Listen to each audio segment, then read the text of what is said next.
কবর থেকে জান্নাতের মেশকে আম্বরের সুঘ্রাণ পাইতাম। কি ভাই, এত দামি সাহাবী, উনার লাশ কবরে রাখার পরে কবর চলে আসে ধরার জন্য, ব্যাপারটা কোথায়? তবে হ্যাঁ, কোরআন ওয়ালাকেও যে কবর ধরতে আসে, জিবরিল তো খিলকাতান যা দেখে তা বলে, কিন্তু কেন কবর ধরতে আসছিল, কেন কোরআন ওয়ালাদেরকে কবর ধরতে আসবে, এটার একটা সুন্দর ব্যাখ্যা আছে। সুবহানাল্লাহ বলেন, বলেন জোরে বলেন সুবহানাল্লাহ, বলেন আল্লাহু আকবার। এই হাদিসের ব্যাখ্যা করতে গিয়ে আল্লামা মুহাম্মদ ইবনে আহমদ সালিম ইবনে সুলাইমান আস-সাফারিনি কি আল-হাম্বলি তার বিখ্যাত কিতাব আল-বুহুরুজ যাখিরা ফি উলুমিল আখিরা, ওই কিতাবের মধ্যে তিনি লেখেন, তিনি লিখতেছেন যে শোনো, সাহাবীকে কবরতে চাপ দিতে আসছিল, আসলে কবর চাপ দিতে আসে নাই। কেন আসছিল জানো? বলে কেন? ইলতিকাউ জানিবাই আলা জাসাদিল মাইয়িত, কিয়ামত পর্যন্ত প্রত্যেক কোরআন ওয়ালাকে কবরে রাখার পরে কবর দুই দিক থেকে আসবে, তবে চাপ দেওয়ার জন্য আসবে না, একটু আয়েশা তার শরীরে স্পর্শ করবে। আয়েশা কি করবে বলেন? এইভাবে একদম যেন ব্যথা না লাগে। সুবহানাল্লাহ বলেন। কোনো ব্যথা যেন কোরআন ওয়ালার না লাগে, কোনো ব্যথা যেন নবীদের না লাগে, কোনো ব্যথা যেন সাহাবাদের না লাগে, কোনো ব্যথা যেন তাবিঈদের না লাগে, কোনো ব্যথা যেন উলামাদের না লাগে, কোনো ব্যথা যেন আলেমদের মধ্যে যারা কোরআন ওয়ালা তাদের না লাগে। আয়েশা একটু স্পর্শ করবে। এবার প্রশ্ন, হুজুর স্পর্শটাই বা কেন করবে? বলেন, বলেন স্পর্শ কি? বলেন না কেন করবে, বলেন, বলেন স্পর্শ কেন করবে? বলেন দুই কারণে। বলেন কয় কারণে? সবাই বলেন, সবাই সবাই সবাই বলেন। এটা বোঝার বিষয়, বোঝার বিষয়। কোরআন ওয়ালাকে কবর দুই দিক থেকে স্পর্শ করবে দুই কারণে। নাম্বার 1, আল্লামা জালালউদ্দিন আস-সুয়ুতি রাহিমাহুল্লাহ তার বিখ্যাত নাসাই শরীফের শরহ সুনানুন নাসাই বিশরহি জালালউদ্দিন আস-সুয়ুতি, যেটার তালিক করেছেন আল্লামা আব্দুল ফাত্তাহ আবু গুদ্দা রাহিমাহুল্লাহ, ওই কিতাবের মধ্যে তিনি লেখেন, মুমিনকে কোরআন ওয়ালাকে যে আসবে চাপ দেওয়ার জন্য, আল মুরাদ বিদাক্তাতিল কবর, কোরআন ওয়ালাকে চাপ দিবের উদ্দেশ্য হচ্ছে মা মিন আহাদিন ইল্লা ওয়াকাদ আলাম্মা বিখাতিআ, পৃথিবীতে এমন কোন মানুষ নাই, এমন কোন আলেম নাই, এমন কোন বুজুর্গ নাই যার জিন্দেগিতে চলার পথে কোনো না কোনো ছোটখাটো ভুল ত্রুটি না হয়েছে। বুঝেন নাই কথা? একমাত্র ভুল ত্রুটি থেকে মুক্ত নবীরা। বলেন কারা? নবীগণ। নবীগণের কোনো গুনাহ নাই। বলেন নবীদের কোনো কি নাই? সবাই বলেন নবীদের কোনো কি নাই? যদি কেউ বলে নবীরাও গুনাহ করছে, তার ঈমান চলে গেছে। জোরে বলেন না কেন? যদি কেউ বলে সাহাবারা গুনাহ করেছে, গুনাহ করার পরে তওবা করার সুযোগ হয় নাই, এবারেরও ঈমান চলে গেছে। নবীদের কোনো কি নাই? নবীরা মাসুম। বলেন নবীরা কি? আর সাহাবারা মাহফুজ, আল্লাহ এদেরকে হেফাজত করছেন, আলহামদুলিল্লাহ বলেন। এবার এই দুই শ্রেণী ছাড়া যারা আছি, বা সাহাবারাও যদি দুনিয়াতে চলতে গিয়ে কোনো ছোটখাটো ভুল ত্রুটি করে থাকে, এটাও রব ক্ষমা করে দিয়েছে। কিন্তু কোন কোরআন ওয়ালা দুনিয়াতে চলতে গিয়ে ছোটখাটো ভুল ত্রুটি করার কারণে ইমাম জালালউদ্দিন সুয়ুতি বলেন, দুই পাশের কবরের মাটি আয়েশা আয়েশা আয়েশা আয়েশা তারে একটু স্পর্শ করবে। কবরের মাটি এই দিক দিয়ে মাইয়িত কোরআন ওয়ালাকে স্পর্শ করবে, ওই দিক দিয়ে আল্লাহ জাহান্নামের ফেরেশতাকে বলবে, এই লোকটারে আর শাস্তি দিস না, আমি দিয়ে দিছি। বুঝেন নাই কথা? ছোট ভাই বড় ভাই ছোট ভাই একটা থাপ্পড় মারছে, বাচ্চা, একদম বাচ্চা। এবার কাঁদতে কাঁদতে বাবার কাছে গিয়ে বলে, আব্বু আমারে মারছে, বিচার করেন। এবার বাপ বড় ভাইয়ের বিচারটা কেমনে করে? আব্বু পিচ্ছি, যাও যাও, ওরা আঘাত করছি। বুঝেন নাই কথা? তো জাহান্নামের ফেরেশতা তো জানে তার কিছু গুনাহ আছে, সে অগ্রসর হতে থাকবে। আল্লাহ বলবে, দাঁড়া, আমার কবরের মাটি একটু আদর করবে, এটাই তার শাস্তি। একটু স্পর্শ করবে, একটু স্পর্শ, চাপ না লাগবে, মা এই গুনাহগুলো আল্লাহ মাফ করে দিবে। সুম্মা তুতরিকুহুর রাহমা, ইমাম জালালউদ্দিন সুয়ুতি বলে, মাটিটা স্পর্শ করার সাথে সাথে তার কবরটা জান্নাতের বাগান হয়। কোরআন ওয়ালা, এটা এক নাম্বার। কবর যে স্পর্শ করবে, এটা এক নাম্বার কারণ। এবার দুই নাম্বার কারণটা শোনেন। এইটা শোনার আগে আমাদেরকে আরেকটা কথা বুঝতে হবে।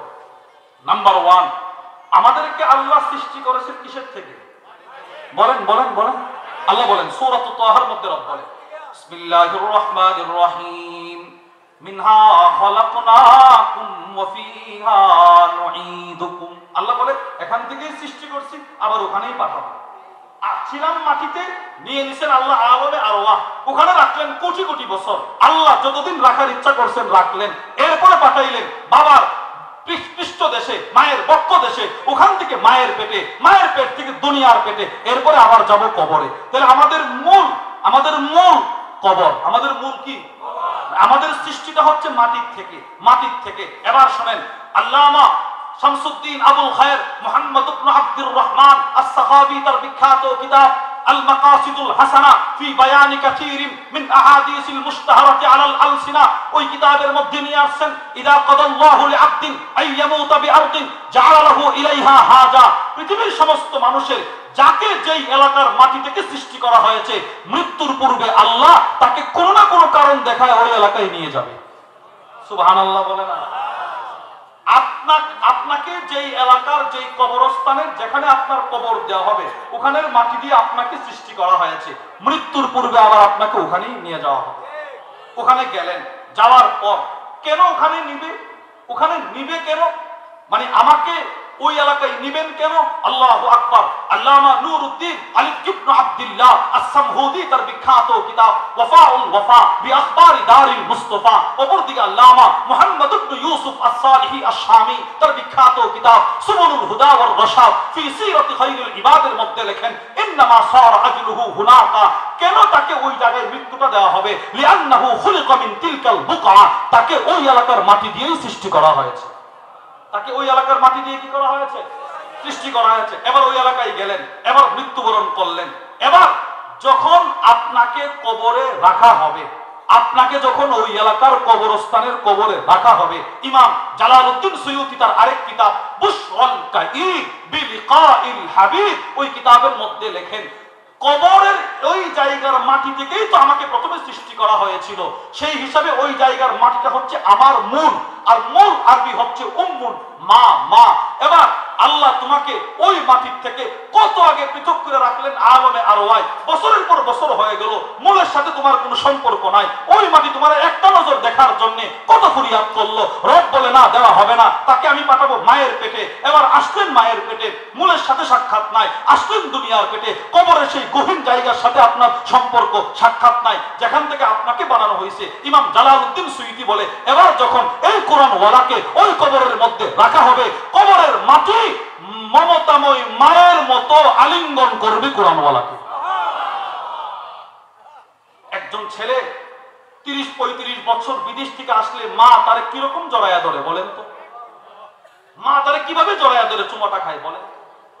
ওই জালালউদ্দিন সুয়ুতি বলে, যেহেতু তোমার মূল ঠিকানা হচ্ছে এই জায়গা, কোটি কোটি বছর যাবত তুমি আলমে আরওয়াতে ছিলে, ওখানে তোমার সাক্ষাৎ ছিল না, সে আবেগ আপ্লুত হইয়া মায়ের মতো দম্মাল ওয়ালিদাতিশ শাফিকা আল্লাতী গাবা আনহা আওলাদুহা, ওই মায়ের মতো জড়ায়া ধরবে যে মায়ের সন্তান বছরের পর বছর মা থেকে দূরে ছিল। কুরআনওয়ালাকে। তাহলে আমরা বুঝলাম, ওয়ামান আ'রাদা আন যিকরি, যারা কোরআন থেকে দূরে সরে যাবে, যারা ইসলাম থেকে দূরে সরে যাবে, যারা আলেম থেকে দূরে সরে যাবে, এদের দুনিয়া বরবাদ। এদের দুনিয়া কি বলেন? এদের দুনিয়া কি? এবার কবরটা কি হবে? চাপ। তবে এবার যদি আমি কোরআনওয়ালা হয়ে যায়, আমার কবরেও চাপ হবে, তবে আদরের চাপ। সুবহানাল্লাহ বলেন না? তাহলে কোরআন ছেড়ে দেওয়া না কোরআন ধরা? ছেড়ে দেওয়া না ধরা? ইনশাআল্লাহ বলেন ইনশাআল্লাহ। তাহলে কোরআন যদি ধরি, কবর আমার জান্নাত, কোরআন যদি ছাড়ি, কবর আমার জাহান্নাম। হাত্তা তাখতালিফা আদরাউ, প্রথম ভয়ঙ্কর শাস্তিটা হবে, চাপ দিবে, এক পাজরের হাড় আরেক পাজরে ঢুকায়। আল্লাহ আমাদেরকে হেফাজত করেন, বলেন আমিন। আল্লাহ আমাদেরকে কোরআনওয়ালা হওয়ার তৌফিক দান করেন। তাহলে এটা হচ্ছে এক নাম্বার। ওই ভুলে গেছেন, ইমাম ইবনুল কাইয়িম আল জাওজিয়া বলে, কোরআনকে ছেড়ে দেওয়ার 4টা অর্থ। এক নাম্বার অর্থ, কোরআনের প্রতি ঈমান না এনে কোরআনকে ছেড়ে দেওয়া। যদি কেউ কোরআনের প্রতি ঈমান আনে, সে কোরআনওয়ালা, কবর তার জন্য জান্নাতের বাগান। কেউ যদি কোরআনকে ছেড়ে দেয়, সে কোরআন থেকে বিমুখতা অবলম্বন করলো, কবর তাকে চাপ দিবে। এটা হচ্ছে এক নাম্বার। 2, ইমাম ইবনুল কাইয়িম বলে, হাজরুত তাআল্লুমি, কোরআনকে ছেড়ে দেওয়া। নবী যে বলবে, আল্লাহ আমার এই সম্প্রদায় কোরআনকে ছেড়ে দিয়েছিল, এর দ্বিতীয় অর্থ হচ্ছে, আল্লাহ আমার এই সম্প্রদায়, আমার এই উম্মত সন্তানকে খুব শিখাইছে, ব্যবসা কিভাবে করতে হবে ওইটা শিখাইছে, চাকরি কিভাবে করতে হবে ওইটা শিখাইছে, বাংলা কোনো পড়া বাদ রাখে নাই, ইংলিশ কোনো বাদ রাখে নাই। ইংলিশ শেখানোর জন্য লন্ডনে পাঠাইছে, কানাডা পাঠাইছে, কোরআনটা শেখানোর জন্য মাদ্রাসায় পাঠায়নি। ধরেন ধরেন তারে ধরেন, তারে ধরেন, তারে ধরেন, সে কেন শিখলো না? কেন শিখলো না সে? আমাদের হযরত ওয়ালা হাকিমুন নফস আল্লামা মুফতি মুশতাকুন নবী কাসিম হাফিজাহুল্লাহ হুজুরের কিছু বই আছে, অনেকগুলো বইয়ের পিছনে লেখা আছে যে তুমি কি বলে পিএইচডি করার জন্য কানাডা যাইতে পারলে সূরা ইখলাসটা শেখার জন্য মাদ্রাসায় যেতে পারলে না, পাশের মাদ্রাসাটায় যেতে পারলে। হুজুর বলেন যে হুজুর একদিন ট্রেনে চিটাগাং যাবে, চিটাগাং কোনো কারণে ট্রেন লেট হয়ে গেছে,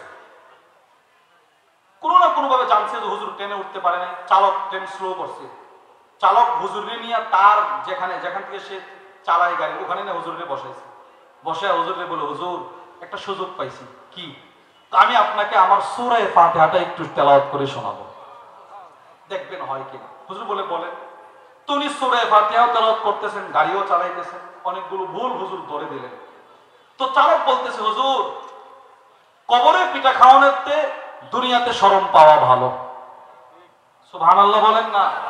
অনেকে কোরআন শিখতে আসে না, কেন? শরম, কেমনে হুজুরের কাছে গিয়ে শিখবো, কোরআন শিখতে আসে না। এই লোক বলে কবরে পিঠা খাওয়ার চাইতে দুনিয়াতে একটু শরম পাওয়া ভালো। আপনি মনে মনে বলতে পারবেন হুজুর আমি গাড়ি চালাইতেছি, এতবো দাম আমার, কিন্তু আমিও সূরা পারি না, আমি জানি আমার সূরা অশুদ্ধ, আপনাকে শোনাইছি শুদ্ধ করার জন্য। কোরআন শিখাকে আমরা ছেড়ে দিছি।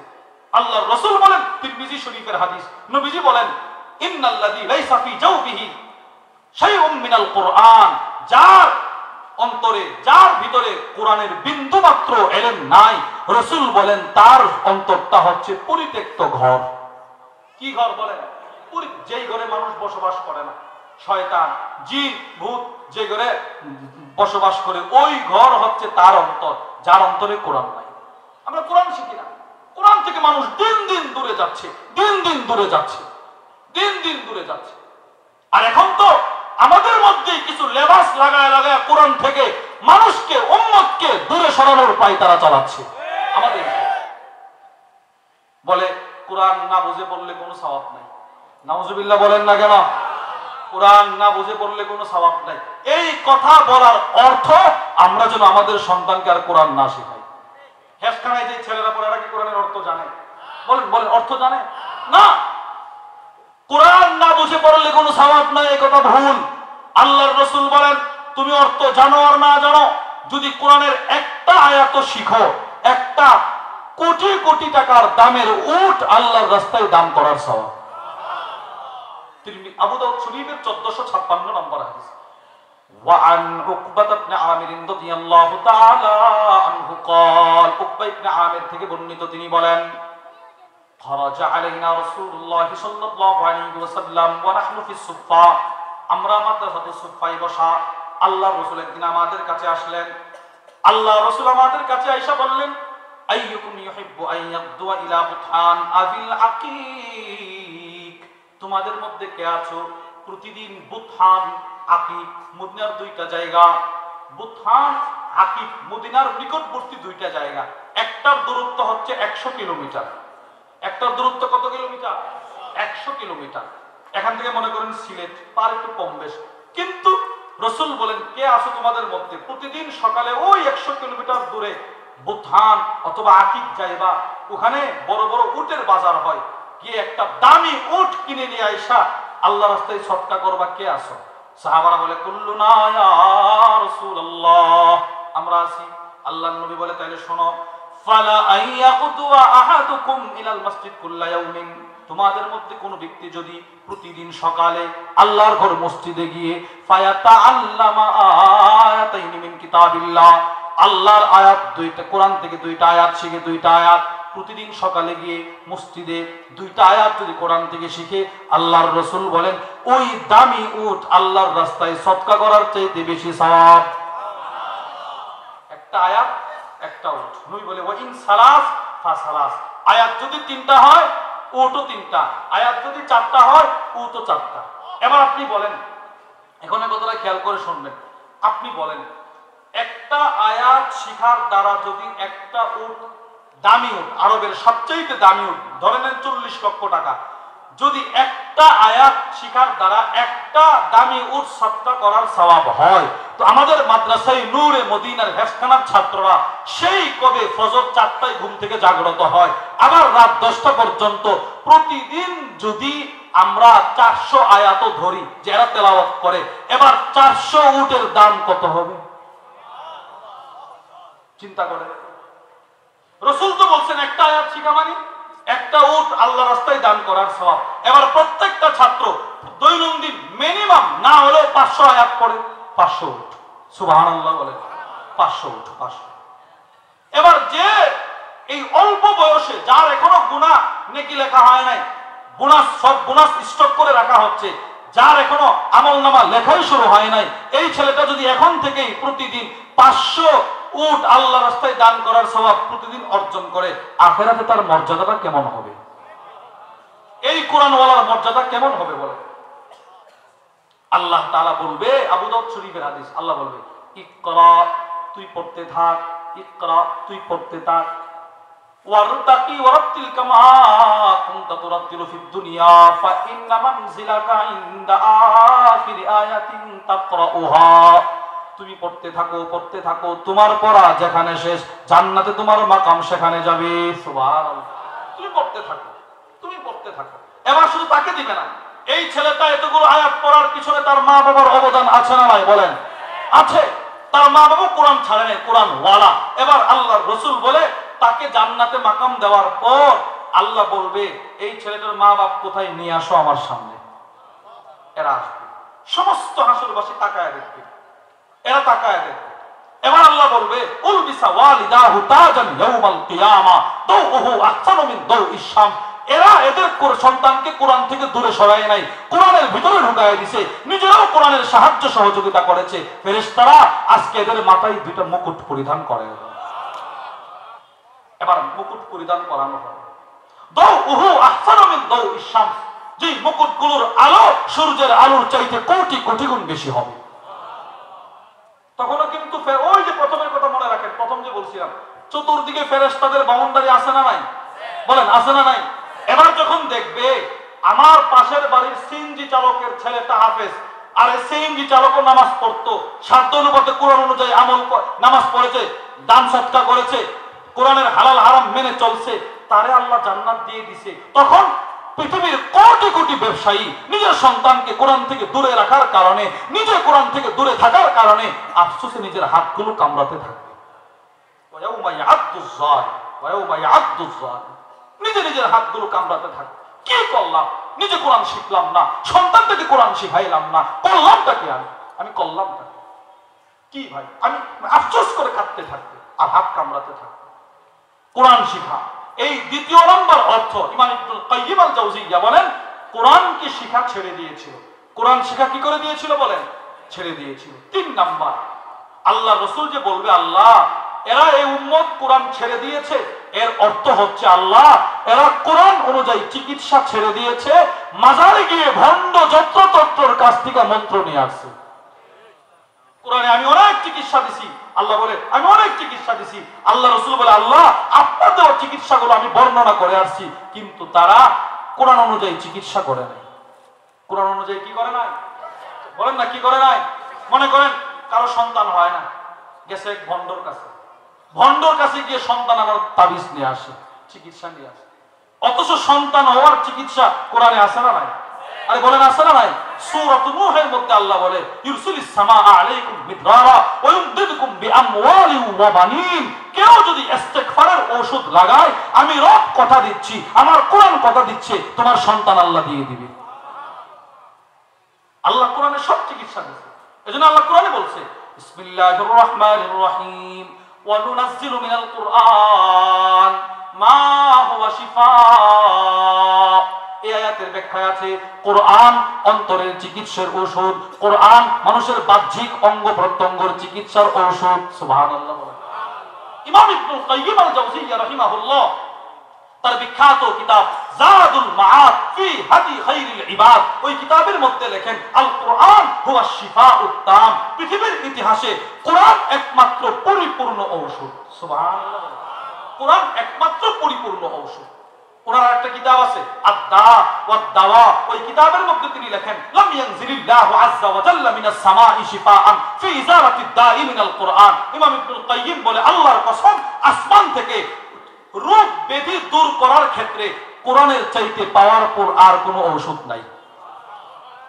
আমরা এই কোরআন দ্বারা চিকিৎসা করি। হুজুর আপনি বড় বড় আলেমদের নাম বলতেছেন, নবী বলছে কিনা সেটা বলেন। হ্যাঁ, রাসূলও বলছে। ইবনে মাজাহ 3501 নম্বর হাদিস, ওয়ান আলী ইবনে আবি তালিব, আলী ইবনে আবি তালিব থেকে বর্ণিত, আল্লাহর রাসূল বলেন খায়রুদ দাওয়া আল কোরআন। নবী বলেন সর্বোত্তম ঔষধ হচ্ছে আল কোরআন। সর্বোত্তম ঔষধ কি? সবাই বলেন, জোরে বলেন। সবাই বলে না, সবাই বলে না, সবাই বলে। সর্বোত্তম ঔষধ কি? বলেন কোরআন। সবচেয়ে দামি ঔষধ, সবচেয়ে পাওয়ারফুল ঔষধ কোরআন। এটা কতটা পাওয়ারফুল? ইমাম নববী রাহিমাহুল্লাহ তার বিখ্যাত কিতাব আত-তিবিয়ান ফি আদাবি হামালাতিল কোরআন, ওই কিতাবের মধ্যে তিনি লেখেন, ইমাম নববী লেখেন যে ইদা কানাল কোরআন কুরিআ ইনদা, ইদা কানাল মারিদ কুরিআ ইনদাহু আল কোরআন, যদি কোনো অসুস্থ ব্যক্তির সামনে কোরআন পড়া হয় ওয়াজাদা লিযালিকা খিফা, ওই অসুস্থ ব্যক্তির সামনে যত কোরআন তেলাওয়াত করা হবে সে নিজেরে তত সুস্থ অনুভব করবে। উনি দৃষ্টান্ত দিয়েছেন, উনি বলে দাখালতু আলা খাইসামা, আমার এক বন্ধু ছিল খাইসামা, সে শুনছে অসুস্থ, মৃত্যু সন্নিকটে চলে গেছে। তিনি বলেন, মুতাররিফ বলে আমি তারে দেখার জন্য তার বাড়িতে গেলাম। অবাক, বাড়িতে গিয়ে দেখি সে মুস্কি মুস্কি হাসে। মানুষ বলে সে মৃত্যু সজ্জায়, গিয়ে দেখি সে সুস্থ। তা আমি বললাম, কিরে শুনলাম তুই অসুস্থ, তুই এখন সুস্থ? ও দোস্ত, তুমি আসার পূর্বে কুরিআ ইনদি আল কোরআন, আমার এক নাতি আমার সামনে কোরআন পড়ছিল, আল্লাহ সুস্থ করে দিয়েছে। কোরআনের চাইতে বড় ঔষধ পৃথিবীতে নাই। বলে হুজুর এত বড় ঔষধ, এত বড় বক্স থেকে ঔষধ নিব কিভাবে? সংক্ষেপে একটা ওষুধের কথা বলে শেষ করে দিচ্ছি। পুরো কোরআনের মধ্যে, সমস্ত পূর্ণাঙ্গ কোরআনের মধ্যে সবচাইতে দামি ঔষধ সূরাতুল ফাতিহা। সুবহানাল্লাহ, জোরে বলেন। সবচেয়ে দামি ঔষধ কি? সূরা ফাতিহা। কোনটা? আলহামদুলিল্লাহি রাব্বিল। রাসূল বলেন, নবীজি বলেন। এবার আপনি মনে করেন নবীজি হলো ডাক্তার, রাসূল কি? ধরেন নবী তো সব সেক্টরে রাসূল আমাদের মডেল, ডাক্তার। এবার ডাক্তার, এবার হসপিটালের মূল মালিক আল্লাহ। আল্লাহ জিবরিলের মাধ্যমে, ডেলিভারি ম্যানের মাধ্যমে নবীর কাছে একটা ঔষধের বাক্স পাঠাইছে। এবার রাসূল ঔষধের বাক্সটা খুললেন। ঔষধের বাক্স মনে করেন কোরআন। কোরআন থেকে খুলে নবীজি সূরাতুল ফাতিহাটা দিয়ে বলতেছে, শোনো এই সূরাটা আযম, এই সূরাটা সবচাইতে দামি ঔষধ। এই সূরা সবচাইতে কি? সবাই বলেন, এই সূরা সবচাইতে কি? দামি ঔষধ। বুখারী শরীফের 4474 নম্বর হাদিসের বর্ণনা, আবু সাঈদ ইবনে মুআল্লা বলেন, কুনতু উসাল্লি ফিল মসজিদ, আমি মসজিদে নববীতে নামাজ পড়তেছিলাম। নবীজি আমার ডাক দিলেন, ফালাম আজিবহু, আমি রাসূলের ডাকে জবাব দিতে পারি নাই। নামাজ শেষ করে নবীর কাছে গিয়ে বলি, ইয়া রাসূলুল্লাহ কুনতু উসাল্লি, আমি নামাজে ছিলাম, আপনার ডাকের জবাব দিতে পারি নাই। রাসূল বলে, আবু সাঈদ লা উআল্লিমান্নাকা সূরা হিয়া আযমাস সূরা ফিল কুরআন, আমি এখন তোমাকে এমন একটা সূরা শেখাবো যেই সূরা পুরো কোরআনের মধ্যে সবচেয়ে মর্যাদাবান, সবচেয়ে বড়। জি ইয়া রাসূলুল্লাহ বলেন, সেটা কি? নবীজি বলে সূরাতুল ফাতিহা। তাহলে রাসূল যদি ডাক্তার হয়ে থাকে, ডাক্তার প্রত্যেকটা ঔষধের খুব গুণগান গায়, খুব গুণগান। এই ওষুধটা নেন, এটা পার্শ্ব প্রতিক্রিয়া নেই, এটা অনেক ভালো। রাসূল যদি আমাদেরকে বলতেছে, উম্মত তুমি যদি কখনো অসুস্থ হয়ে যাও, সূরাতুল ফাতিহা আযম, সর্বশ্রেষ্ঠ ঔষধ। সুবহানাল্লাহ বলেন না? দুই, নবীজি বলে আফদল, সর্বোত্তম ঔষধ আফদলুল কোরআন আলহামদুলিল্লাহ। হুজুর আপনি যতই বলেন আমি বিশ্বাস করব না। একটা দৃষ্টান্ত শোনান তো, যেই দৃষ্টান্ত শুনলে আমরা বুঝতে পারবো আসলেই সূরা ফাতিহা কার্যকরী ঔষধ। একটা দৃষ্টান্ত নবীজি দৃষ্টান্ত দিয়েছেন, সাহাবারা দৃষ্টান্ত দিয়েছেন। বুখারী শরীফের 2276 নম্বর হাদিসের বর্ণনা, ওয়ান আবি সাঈদ আল-খুদরি রাদিয়াল্লাহু তাআলা আনহু قال, আবু সাঈদ আল-খুদরি বলেন, ইনতালাকা নাফারুন মিন আসহাবিন নবী সাল্লাল্লাহু আলাইহি ওয়াসাল্লাম ফি সাফরাতিন সাফারুহা, জামাত সফর বের হইছে, সফরে হাত্তা নাযালু আলা হাজ্জিম মিন আহিয়াইল আরব, সাহাবারা সফর করতে করতে আরবের এক এলাকায় গিয়ে শিবির ফেলছে, এক এলাকায় অবতরণ করলেন। ফাস্তাদাফুহুম, এলাকার মানুষগুলোর কাছে খাবার চাইলেন, খাবার, ভাই দূর দূরান্ত থেকে সফর করে আসছি, কোন খাবার কি আছে দেন। ফাআবাউ আইয়ুদাইফুহুম, এলাকার মানুষগুলো বলে আমরা মোল্লা মুন্সিকে খাওয়াই না, সরেন। নাউজুবিল্লাহ বলেন। সাহাবাদেরকে অপমান করছে, অপমান। যান যান, আমরা আপনাদেরকে খাওয়াবো না, সরেন। সাহাবারও কিছু বলে নাই। এই এলাকা থেকে দূরে আইসা এক জায়গায় শিবির ফেলছে। যেই মাত্র এলাকার মানুষগুলো সাহাবাদেরকে অপদস্থ করলেন, লাঞ্ছিত করলেন, এদের প্রত্যেকের কানে খবর চলে আসছে, ওই এলাকার সর্দারকে সাপে কাটছে, সাপে ছোপ মারছে। সুবহানাল্লাহ বলেন না কেন? এরা সাহাবাদেরকে লাঞ্ছিত করছে, আল্লাহ ওই দিক দিয়ে সাপে কাটা দিয়ে দিচ্ছে, সর্দারের সাপে কাটছে, সবাই দৌড়ায় গেছে। ওয়াসাউলাহু বিকুল্লি শাইইন, সবাই গিয়ে চিকিৎসা করলো, চিকিৎসা সর্দারকে বাঁচানোর জন্য। লা ইয়ানফাহু শাইউন, কোনো উপকার হয় নাই, চিকিৎসা অনেক করছে, ব্যর্থ। ফাকালা বা'দুহুম, এলাকার কিছু মানুষ বলে, রে লাউ আতাইতুম হাউলাইর রাহাত আল্লাযীনা নাযালু, একটু আগে যারা তোমাদের এলাকায় আসছিল এদের কাছে যাও, লাআল্লাহু আন ইয়াকুনা ইনদা বা'দিহিম শাই, হতে পারে এদের কাছে কোনো চিকিৎসা আছে। সুবহানাল্লাহ বলেন। যাও ওখানে যাও, কোনো চিকিৎসা এদের কাছে থাকতে পারে। এরা তো সর্দারকে বাঁচিয়ে দেব, দৌড় দিছে সাহাবাদের কাছে। ফাকালু, গিয়ে বলল, ইয়া আইয়ুহার রাহাত, ও সাহাবাদের দলেরা, ইন্না সাইয়্যিদানা লুদিগা, তোমাদেরকে অপমান করার পর আমাদের সর্দারকে সাপে কাটছে। ফাহাল ইনদা হাদিন মিনকুম মিন শাই, তোমাদের কাছে কেউ কি আছে একটু চিকিৎসা করতে পারবা? এক সাহাবী দাঁড়ায় বলে, আমি চিকিৎসা করতে পারবো। সুবহানাল্লাহ বলেন। আমি চিকিৎসা করতে পারবো। আচ্ছা আসেন, তাড়াতাড়ি আসেন, সর্দারকে বাঁচাতে হবে। সাহাবী বলে, না, মা আনা বিরাকিন লাকুম হাত্তা তাজআলু লানা জুলা, তোমাদের কাছে খাবার চাইছিলাম, খাবার, ফাস্তাদাফনাকুম ফালাম তুদাইফুনা, খাবার চাইছিলাম বেটারা, খাবার দিছলা না, খাবার যে দেও নাই, এখন আমি চিকিৎসা করব না মজুরি নির্ধারণ না করলে। সুবহানাল্লাহ বলেন। একটা বিনিময় নির্ধারণ যতক্ষণ না করবা ততক্ষণ আমিও চিকিৎসা করব না। একটু গেছে খাবার দাও না, চিকিৎসা করব না।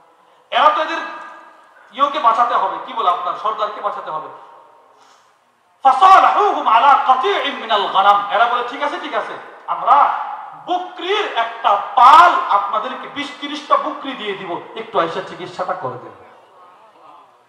সব সাহাবারা তো হতভম্ব। রোগীর বৃত্তান্ত বলেন, রোগীর সাপে কাটছে। আচ্ছা এখন কি অবস্থা? মানুষ বলতেছে মারা গেছে। সাহাবী বলে, সমস্যা নাই, আমি যাব। আরে সুবহানাল্লাহ বলেন না, আমি চিকিৎসা করব।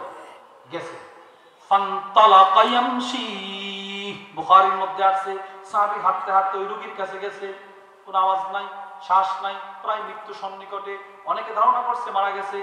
এবার সাহাবী ইয়াতফিলু আলাইহি, একটা ফু দিল, ওয়ায়াকরা সূরাতুল ফাতিহা, সূরাতুল ফাতিহাটা পড়লো, আবার ফু দিল। এবার সাহাবী আবু সাঈদ আল খুদরি বলেন, সাহাবী সূরাতুল ফাতিহাটা পড়ে ফু দেওয়ার সাথে সাথে ফান্তালাকা বিহি ওয়া মা বিহি কালাবা ওয়া মা আলাইহি কালাবা, ওই মৃত ব্যক্তি সোজা ওইটা দাঁড়ায় হাঁটা শুরু করছে। সে হাঁটা শুরু করছে, মানুষ মনে করছে মারা গেছে, সূরা ফাতিহার ফু পায় সুস্থ হয়ে গেছে। তাহলে সূরা ফাতিহা ঔষধ, বলেন সূরা ফাতিহা কি ঔষধ? এইটা হচ্ছে 3 নম্বর ব্যাখ্যা। এটা 3 নম্বর ব্যাখ্যা যে কোরআনকে ছেড়ে দেওয়া। ইয়া কওমি তাখাযু হাযাল কুরআন, ইয়া রাব্বি ইন্না কওমি তাখাযু হাযাল কুরআন মাহজুরা, আল্লাহ আমার এই সম্প্রদায় কোরআনকে ছেড়ে দিয়েছে, মানে এর অর্থ কি? আল্লাহ আমার এই সম্প্রদায় কোরআনে অনেক চিকিৎসা ছিল, এইগুলো বাদ দিয়া মাজারে গিয়ে চিকিৎসা করছে। মাজারে গিয়ে, তবে ডাক্তারের চিকিৎসা করা নিষেধ নয়, এটা করেন। অনেকে আছে সন্তান হয় না, হুজুর বড় লোক হওয়ার জন্য পীর সাহেবের কাছে, ভণ্ডর কাছে গিয়ে বড় লোক হওয়ার আমল নিয়ে আসে, এটা আল্লাহ নিষেধ করছে। এটা 3 নাম্বার।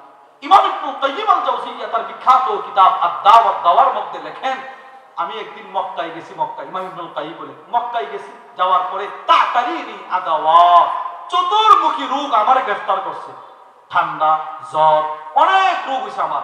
আমি কি করব রে? আমি কোনো ওয়ালা আজিদু তাবিবান ওয়ালা দাওয়া, ভালো কোনো ডাক্তারও পাই না, ভালো কোনো ঔষধও পাই না। তো ফাকুনতু উআলিজু নাফসি বিল ফাতিহা, ইমাম ইবনুল কাইয়িম বলে, আমি নিজে নিজে সূরাতুল ফাতিহা দিয়ে নিজে নিজেই চিকিৎসা শুরু করছি। তিনি বলে, আল্লাহর কসম, সূরা ফাতিহা দিয়ে চিকিৎসাটা শুরু করছি, সাথে সাথে ভালো হয়ে গেছে। তাহলে কোরআন ঔষধ, বলেন কোরআন কি? কোরআন কি? এই কথাটাই আল্লাহ রাসূল বলবে। আল্লাহ আমার এই সম্প্রদায় কোরআনকে ছেড়ে দিয়েছিল, এর অর্থ হচ্ছে কোরআনের দ্বারা চিকিৎসা ছেড়ে দিয়েছিল। 4 নাম্বার শেষ, 1 মিনিটে শেষ করে দিচ্ছি।